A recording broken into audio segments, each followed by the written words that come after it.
Dan sebagai hukuman untuk Xiaoxin, Luoyi pun langsung membawa dia ke semak-semak.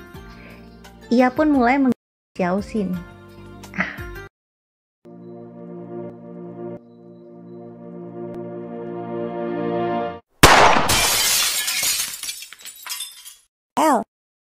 Halo teman-teman yang saya cintai tapi nggak mencintai saya, jumpa lagi dengan saya El. Teman-teman, kembali lagi ke alur cerita dari El yang sangat-sangat menyenangkan. Tapi sebelum dari itu, apa kabar nih teman-teman semua? Terutama setelah libur lebaran. Apakah kalian semua punya pengalaman lebaran yang luar biasa? El harap kalian semua menikmati momen-momen liburan lebaran bersama keluarga.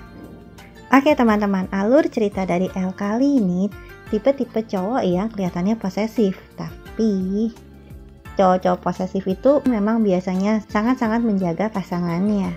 Tidak salah lagi, alur cerita kali ini berjudul Tian Mei Te Yao Hen atau artinya Sweet Bite.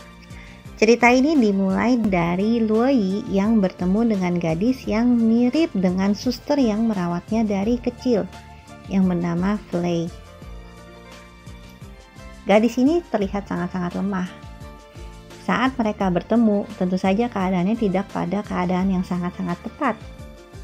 Luoyi sedang tidak dapat menahan keinginannya dengan satu perempuan ini.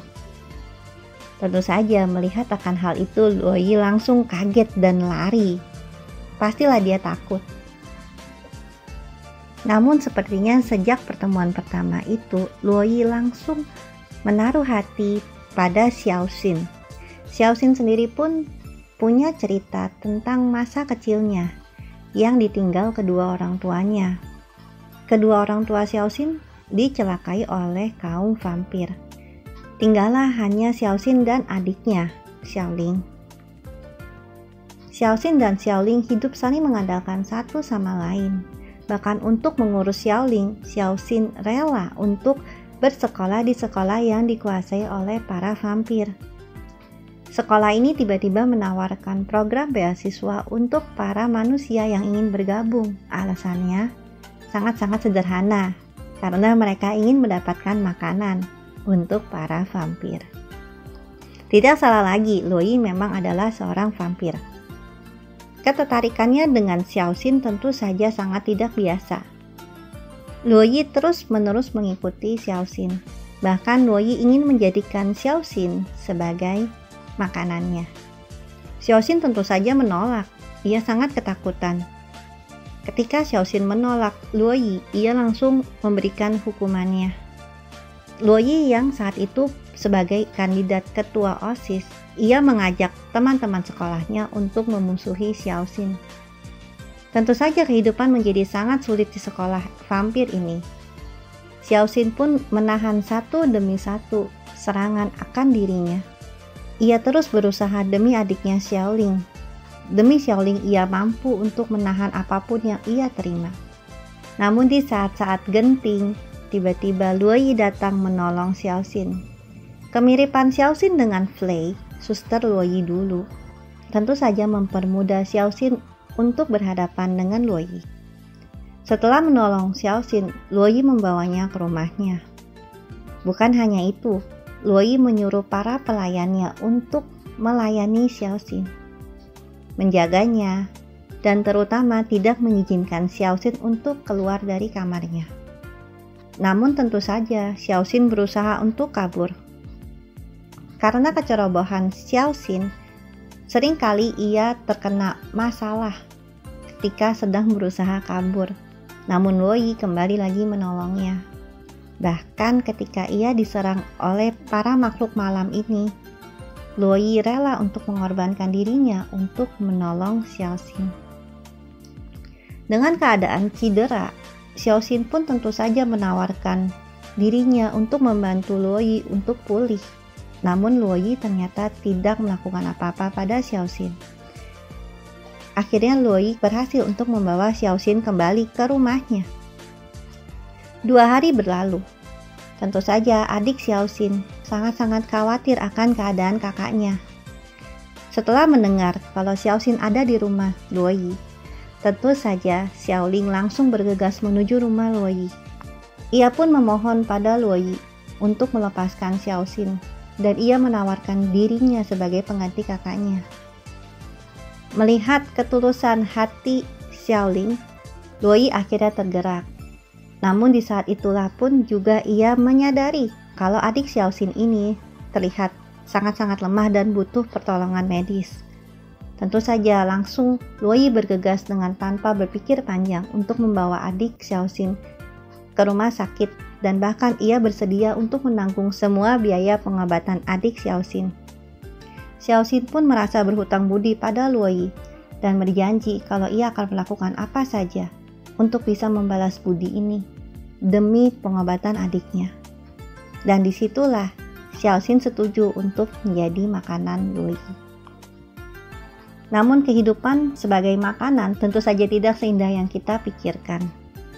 Namun Luoyi terus-menerus memperlakukan Xiaoxin dengan baik.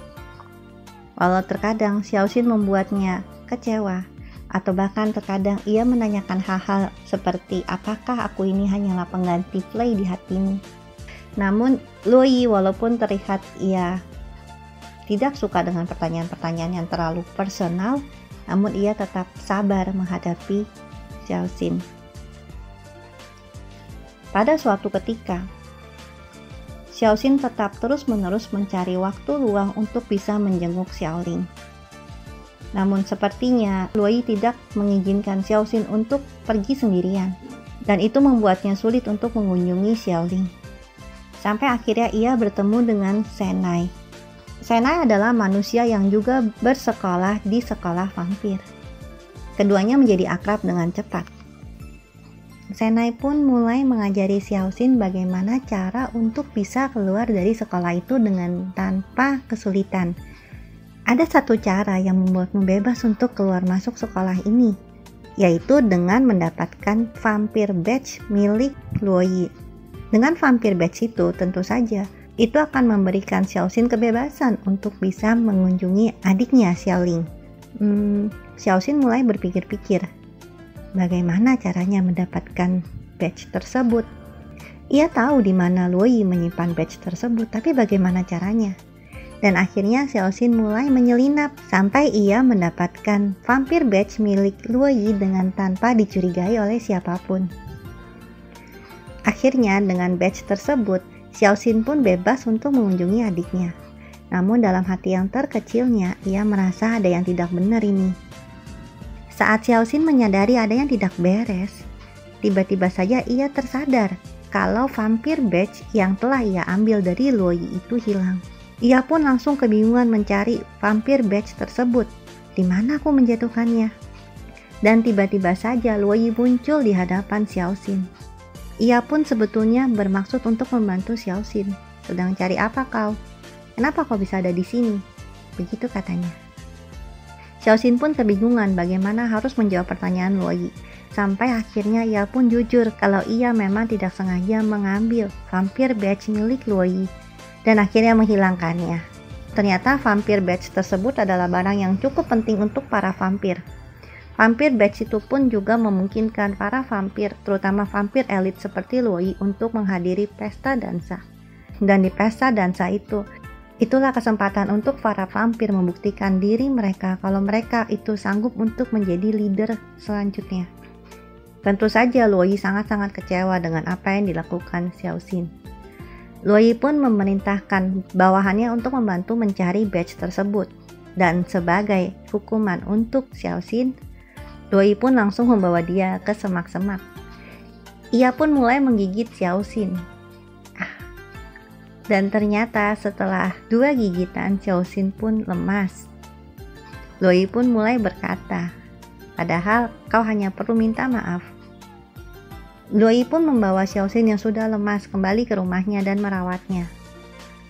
Setelah 2 hari, Xiaoxin pun kembali sadar. Ia pun mulai mencari Luoyi kemana-mana. Ternyata memang Luoyi itu pergi ke pesta dansa. Namun tanpa vampir badge, tentu saja Luoyi kesulitan untuk menghadiri pesta dansa tersebut. Untunglah kakak Luoyi meminta bantuan dari para elder untuk membantu Luoyi. Xiaoxin pun yang sangat merasa bersalah karena telah menghilangkan vampir badge milik Luoyi. Ia pun setuju bekerja sama dengan best friend-nya Luoyi.